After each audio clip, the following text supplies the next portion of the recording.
Hello guys, nagluto ako ng Wow! Chinese soup. Parang nag-gising sa best. Maganda sa ngayong summer. Patik out sa hot sa katawan. Ito yung yam nyo guys.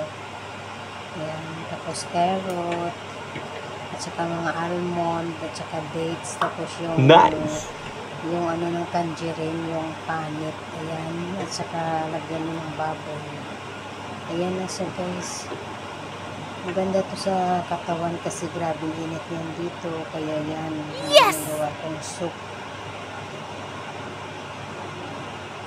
I-boil mo lang siya ng 2 hours para magiging okay ang soup mo. Then, magbibili ko. Tapos may mga dried coconut din guys ito. Ayan, dried coconut siya. Ayan. Sa Chinese kasi marami silang mga ano dito. Yung kung ano-ano bang mga ano nila para sa hair dito sa Hong Kong. Kaya ayan, nag-boil ako. May almond siya niya, yung almonds. Ayan. Ayan. Thank you for watching. God bless you all. Sana hindi kayo magsawa sa aking mga videos. Supportahan niyo guys.